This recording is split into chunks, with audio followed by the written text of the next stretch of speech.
Council Resolution 151, 2020, which is a resolution pursuant to Title V, Subtitle 3 of the Education Article of the Annotated Code of Maryland, approving the Howard County Board of Education's capital budget requests for fiscal year 2022 and capital improvement program requests for fiscal years 2023 and 2027 for the purpose of submission to the Interagency Commission on School Construction. I'll ask the question.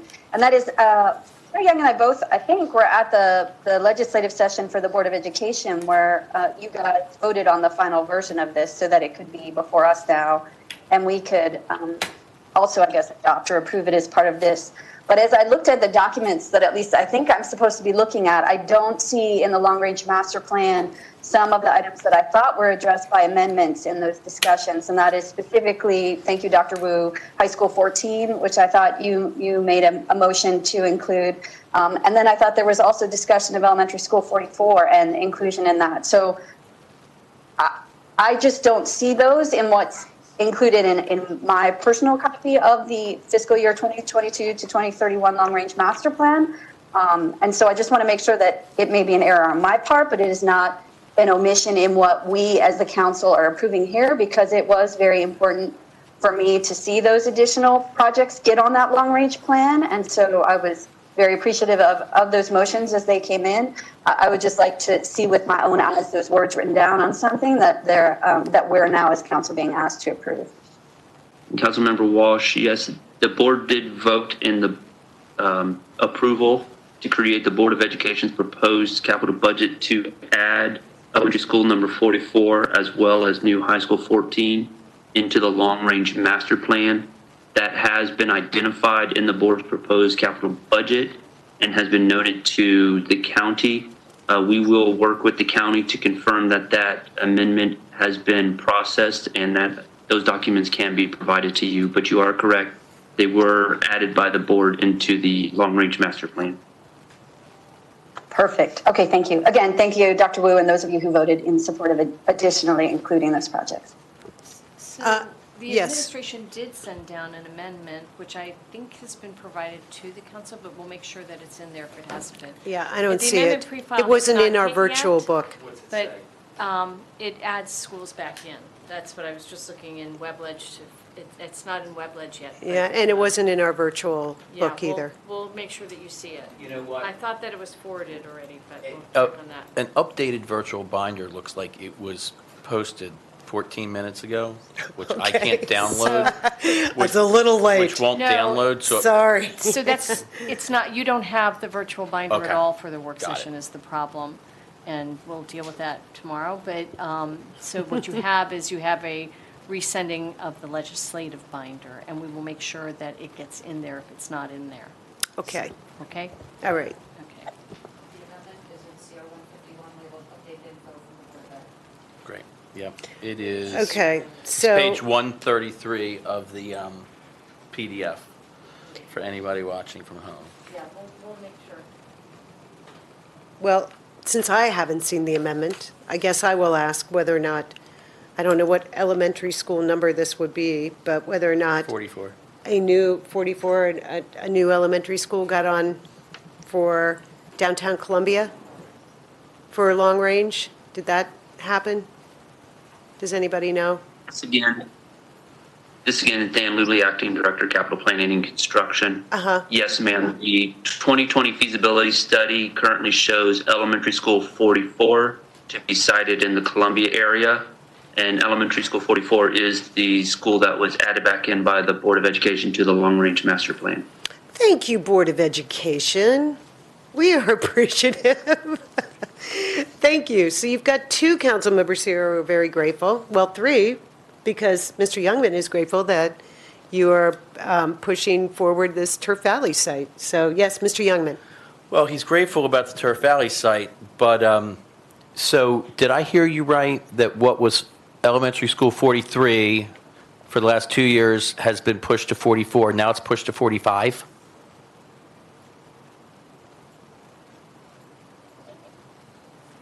If I am understanding your question correctly, are you specifically speaking about the elementary school for the Turf Valley area? Yes, sir. Yes, sir. Right now, the 2020 feasibility study identifies elementary school 44 or 43's need in the southeast region, which is potentially at the Mission Road site or one of the other land bank sites. The need in the Columbia area identifies elementary school 44, and then the need in the northwestern portion would be the Turf Valley site if procured for ES 45. Is your open-close chart that's currently in law correct with the projected capacity of the 6 regions? I believe it is, sir, and I'll invite Mr. Tim Rogers, who specifically works on that site, to add further information on the open and closed site if you have further questions.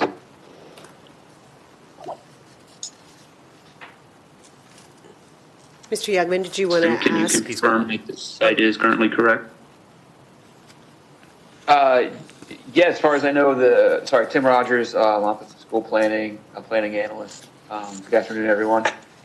To the best of my knowledge, the open and closed chart shown on the county's website is accurate. It includes the projection that was produced by our office in February of 2019. So I know this is a little bit complicated because our cycle is over a year from beginning to end. However, I do believe that what's shown on the open and closed chart is accurate. Okay, so I know this may seem like an open-ended elementary question, but assuming that all projects we know about are in these projections, where's the number on here that shows that Turf Valley shouldn't be elementary school 43, much less elementary school 44? Sure. I don't know if you have a copy of our feasibility study handy or No, any documentation. I'm just looking at the open-closed chart. Okay, sure. So just again, keep in mind that is based on a projection from last year. So it wouldn't.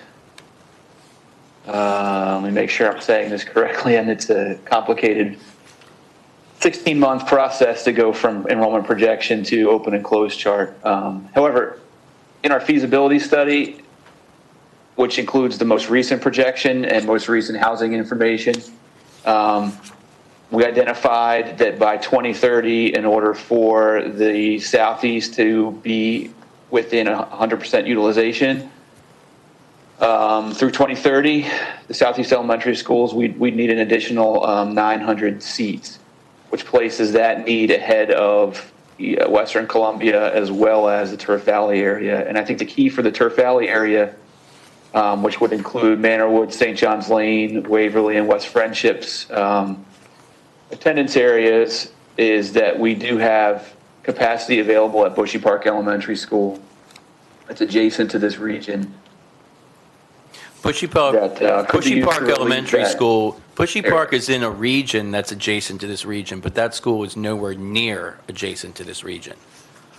To be thinking about using Bushy Park Elementary School to accommodate the needs in the northern region, we've been talking about this for 4 years. That's not a credible solution or argument. This predates me being on this council, Ms. Catronio being on the Board of Ed. We've been talking about this nonstop since the first redistricting 4 or 5 years ago.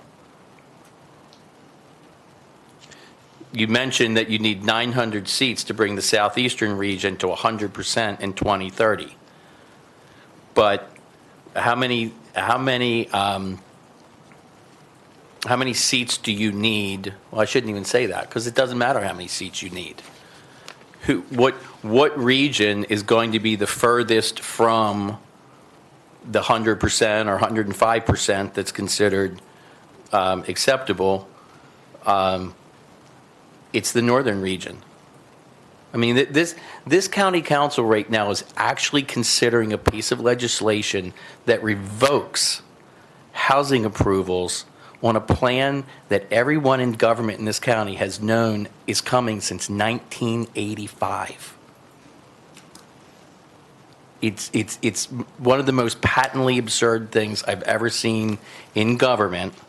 But this is the position that you guys have put us in. This Board of Education has delayed and delayed and delayed this Turf Valley site. $4 million was already put away for this site when this council did its first capital budget. We had to do an extra environmental plan because of inaction. Time passed so long. And I kept hearing, well, we already own the Mission Road site, so that's why that's going first. Folks, I don't even know where to start. I walked in this room prepared to argue yet again that Turf Valley needs to be 43, not 44, and now it's 45.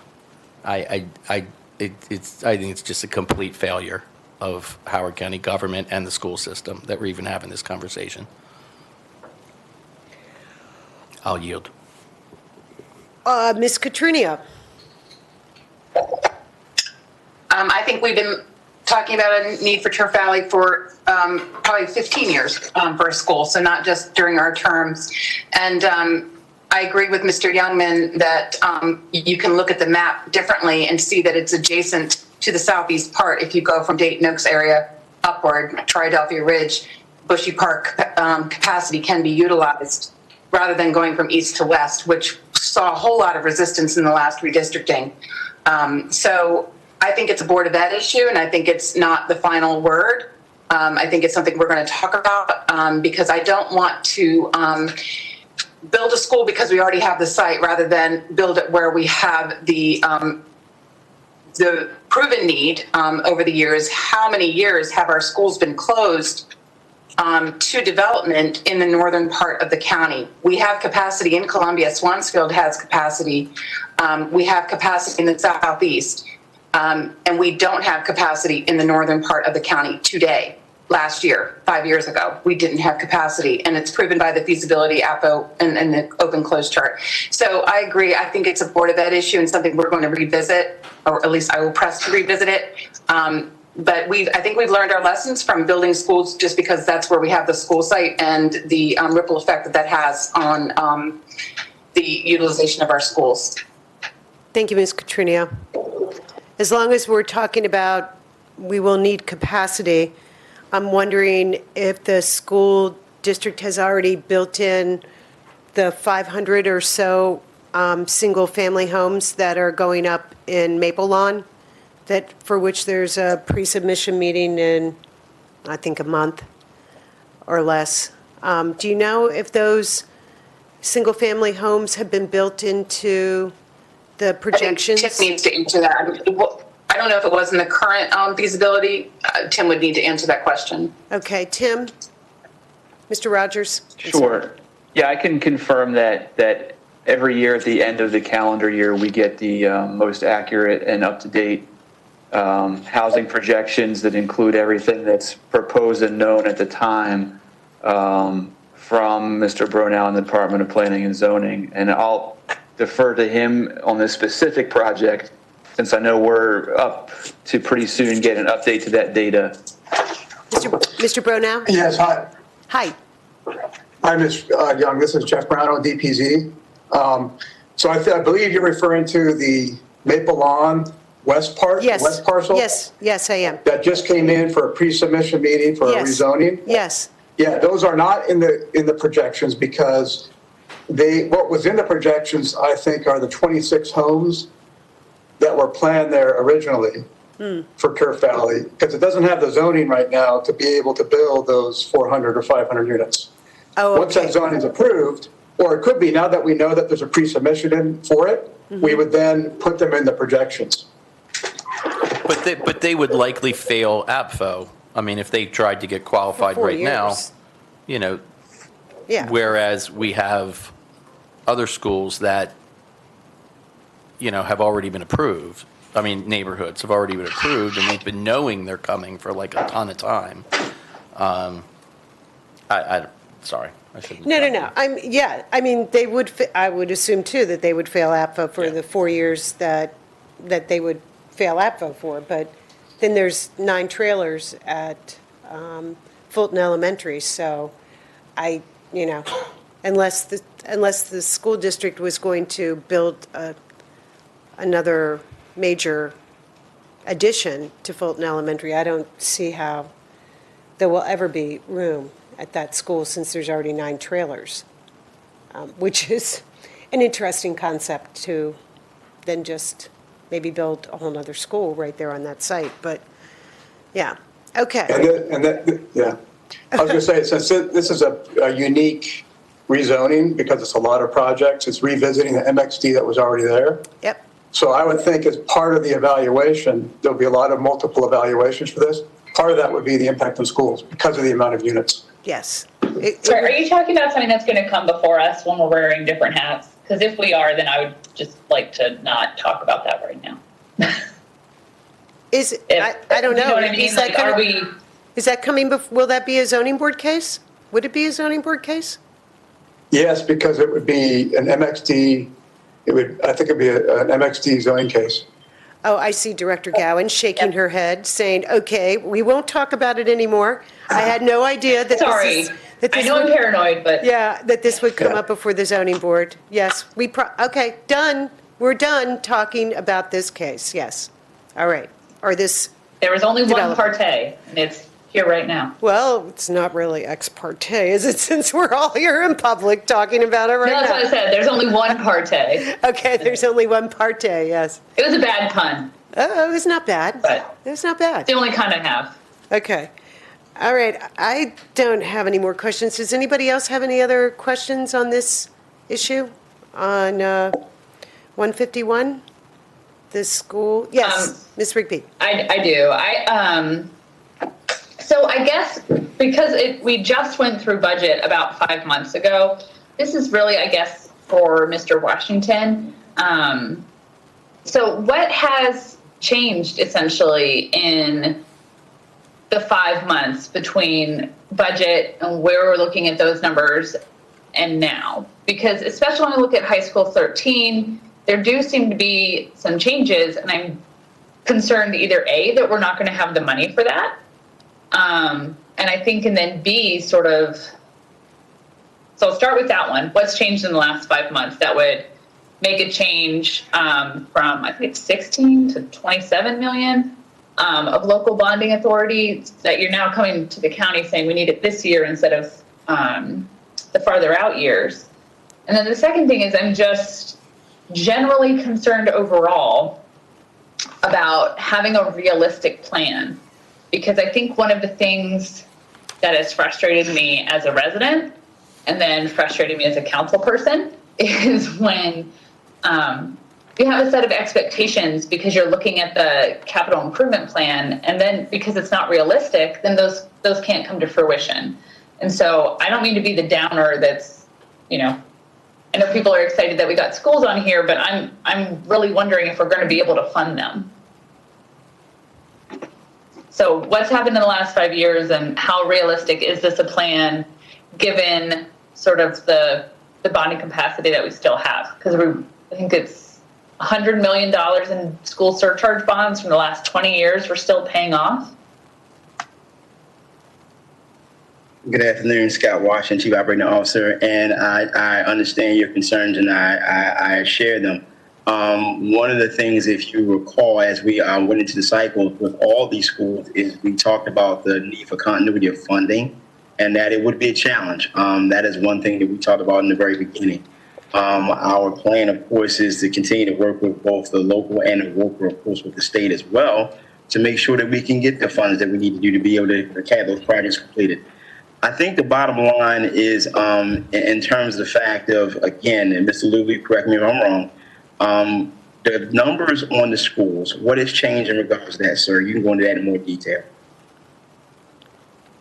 Mr. With Luby? regards to the numbers on the school, is a fact that we have bid out the projects, and specifically with high school 13, we bid out the projects and we have exact numbers.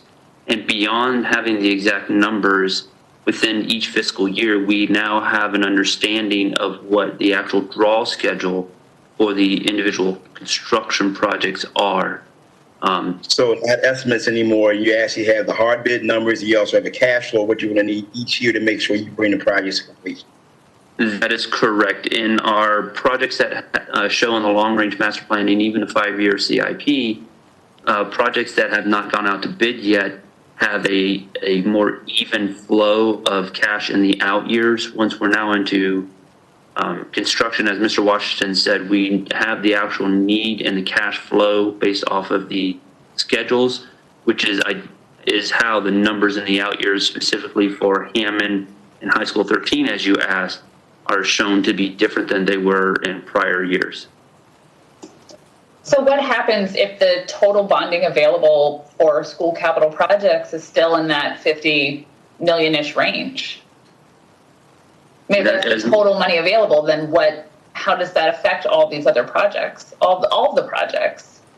That's a very good question. As Mr. Washington stated, it has been a concern as far as the funding availability as we proceed with each of our projects. It's a very good question that we would have to work with the county as well as the Board of Education to look at each individual project, not only the top 3 projects, but our systemic projects and our ongoing projects as well. Well, I mean, that's kind of my concern because you've got, thank goodness, the whole front of Hammond High ripped off. You can't leave it. But then does the systemic maintenance continue to get pushed over because we don't have the money? And is this plan realistic? I mean, again, that's what I go back to. I know that we should, I understand and appreciate you don't ask, you don't get, and this is going, to the state. And yet I'm really concerned that this is going to put unrealistic expectations for council members and for the community about what is actually possible, given the bonding capacity that we have available. We understand the concern, ma'am, absolutely. And we do share the concern as well. And we will, as I stated, continue to work with county as well as our state delegates to find every amount of money that we can for this fiscal year to make sure that we can proceed with as many projects as possible.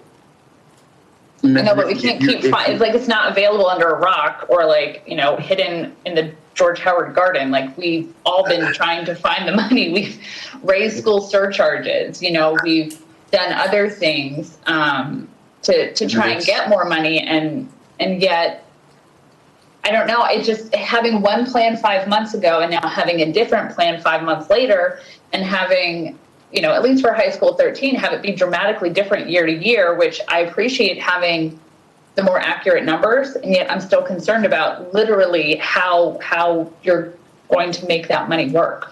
Well, I think a couple things need to be noted, Ms. Rigby, again, Scott Washington once again. First of all, please note that the projects all bid well under their estimates originally. I mean, we were able to bid, and I don't have the exact amounts off the top of my head, but I think we were able to save in the neighborhood of, I think, Mr. Liberty, $10 to $12 million on the high school 13. I think approximately another $10 million on Hammond. And there are also some potential savings on Tower Spring. If you recall, and this goes back for the 2 years we've been bringing projects forward, we have stressed from the very beginning the concerns with continuity of funding. We have stressed from the very beginning the magnitude of out-year funding that was going to be necessary to keep the projects going. So, I mean, this is not a new issue. This is an issue that we've been showing and been working with both the locals and both the state with. Of course, everybody's been very cooperative in what they've done, and we need everybody to continue to be cooperative in what they're going to have to do. This is not new. This has been shown, and I understand your concern that continuity of funding is critical, but this is not new. The numbers are actually slightly better because the bid prices were lower, but at the same time, it is a high amount of funding that we're going to need to be able to get these priority projects done, and then to be able to address the systemic issues that still are concerns for the system. No, I mean, and I don't disagree. I am with you with that drum now. Like, it, you have been very kind and generous in spending your time with me and going through that process. But at the end of the day, there's still only a finite amount of money each year. And so if these amounts, if we say, you have continuity of funding, we say this is the plan, but then all of a sudden now the numbers are going up, way up 1 year and then down another year, it still shrinks the amount available for that year because it's not like we're doing multi-year, appropriations on it. Okay. Ms. Walsh? Yeah, Councilmember Rigby, what are you comparing? Where are your two 5 months ago versus this bill or resolution that's before us now? Are you looking at? I was looking at our budget, our approved capital budget Okay, for so state and local bonds.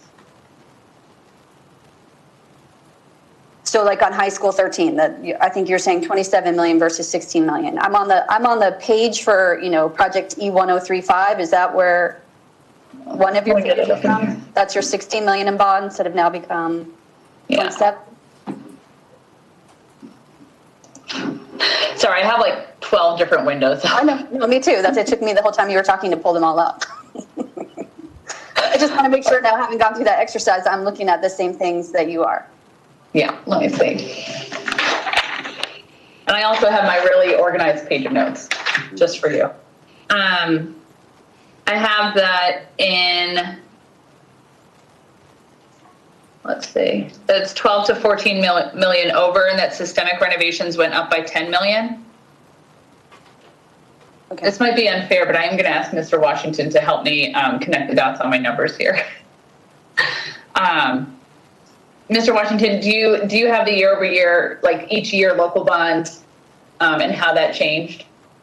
Unfortunately, I do not have that. Just for high school 13. Okay.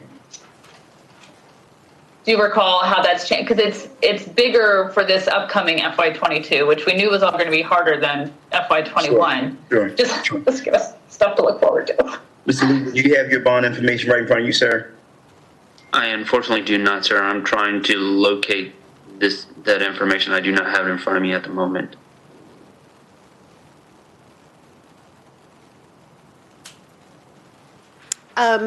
Do you, if they can't put their hands on that information right now, can we ask you to send that to us so that we have a deeper understanding of this year-over-year bonding capacity and where we're headed? Would that be helpful, Ms. Rigby? Oh, yes, but I think Mr. Mamo's here as well. From a new room in his house, though he is still muted.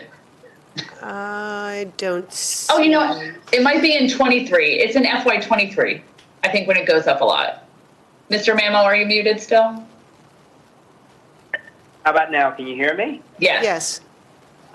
Good afternoon. Yes, this is Brooke Mammo from the Budget Office.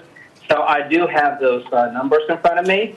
So if we're talking about high school number 13, the county asked in the council-approved budget for FY22 for part of the long-term plan was $16,130,000, and in the BOE proposed budget, it went up to $27,699,000. So that is the one project that had a significant increase because of this new drawdown schedule. In addition, I think I heard you mention systemic. Systemic, the county portion was $15,800,000, and it went up to $19,125,000. So as far as affordability, I mean, based on the numbers we had as part of the FY22 plan, we were looking at a bottom line of county funding of about $54 million, and under the BOE proposed is going up to close to $68 million. So I'm sorry. almost a $14 million increment. 54 to what? $67.9 million to be exact. So 54 to about 68. Yes. Okay. Chair Young, Yes. if I may follow up, and again, in simplest terms, please, Mr. Memo, the reason for that increase is just the timing that we expect to incur those charges, or is there some element of state funding not arriving when we projected it to 5 months ago?